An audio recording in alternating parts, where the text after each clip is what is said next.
ఏమైందే? ఎప్పుడు 4 గంటలకు వచ్చేసేదానివి ఈరోజు 7 గంటలకు వచ్చావు. ఇంటికి వచ్చేద్దామని బస్సు ఎక్కి టికెట్ తీసుకుంటే కండక్టర్ గారి దగ్గర చిల్లర లేదని టికెట్ వెనకాతలు 10 రూపీస్ రాశారండి. సర్లే దిగినప్పుడు ఇస్తారు కదా అనుకుంటే అప్పుడు కూడా చిల్లర లేదన్నారు. అందుకే బస్సు ఎక్కడి వరకు వెళ్తాదో అంతవరకు వెళ్ళి అక్కడ దిగి వేరే బస్సు ఎక్కి ఇంటికి వచ్చాను. దేవుడా, అత్తవారింట్లో మంచి పేరు తెచ్చుకోవాలి. మా అత్తమ్మకు ఫేవరెట్ కోడలయ్యేలా ఉపాయం ఏ తల్లి? పుత్రి, నా దగ్గర ఒక మంచి ఉపాయం ఉంది. రోజు ఉదయం 5 గంటలకే నిద్రలేదు, సరిపోతుంది. వద్దులే అమ్మా, వాళ్ళ చేత తిట్లే తింటాను. ఏంటమ్మా మొగుడు పేరు చెడగొడుతున్నావా రీల్స్ కోసం? అసలు ఎవరు నువ్వు? మాది దేవకన్యల వంశం మేడం. నేను కాలు పెట్టానంటే భూమి 4 ఇంచుల కిందకి వెళ్ళిపోద్ది మేడం. అంటే కొంచెం వెయిట్ ఎక్కువై ఎదవ తెలివితేటలు చూపించుకే. నువ్వు మాట్లాడబాక. డాడీ నువ్వు ఎంతవరకు చదువుకున్నావు?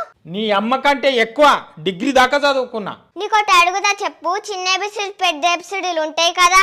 ఉంటాయి. అయితే చిన్న ఎబిసిడీల కంటే పెద్ద ఎబిసిడీలు ఎన్ని రోజులు? నువ్వు చేయవా?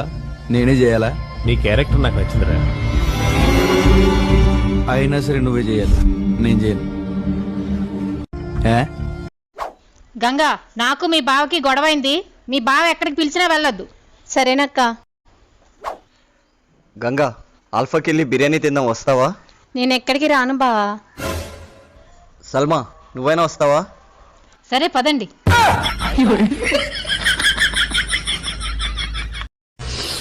అక్క, 3 చుక్కల తోడుతో పాలన్నీ పెరిగేలా అవుతాయే.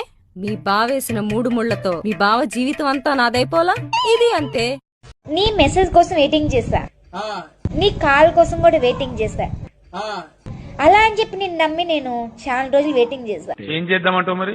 కానీ మళ్ళీ వాట్సాప్ నేను ఓపెన్ చేస్తే బ్లాక్ చేసావు. కుసుమ, మీ ఆయన నిన్ను ఎలా చూసుకుంటున్నాడే? పెళ్ళైన కొత్తలో నేనేం అడిగితే చాలు పరిగెత్తుకొని తెచ్చేవాడు. మరి ఇప్పుడు నేనేదైనా అడిగే లోపే పారిపోతున్నాడు. మా ఆయనే అనుకున్నాను, మీ ఆయన కూడా అంతేనా?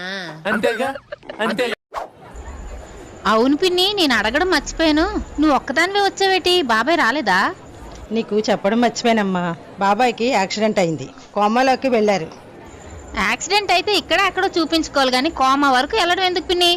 ఒంట్లో బలదా? ఇందాక కదా తిప్పుకుంటా రీల్ చేసి పోస్ట్ చేసావు. చూసేసినట్టున్నాడు, ఇప్పుడు కవర్ చేయాలి. సడన్ గా ఏం మాయ రోగం వచ్చింది?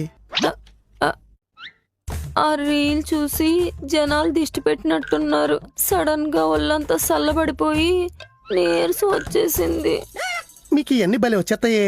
అప్పటికప్పుడు ఏడుపు వచ్చేద్ది, అప్పటికప్పుడు కోపం వచ్చేద్ది, అప్పటికప్పుడు నీరసం వచ్చేద్ది. మీ కడుపులో క్యారెక్టర్లు మార్చి చిప్పేమన్నా ఉంటదేంటే?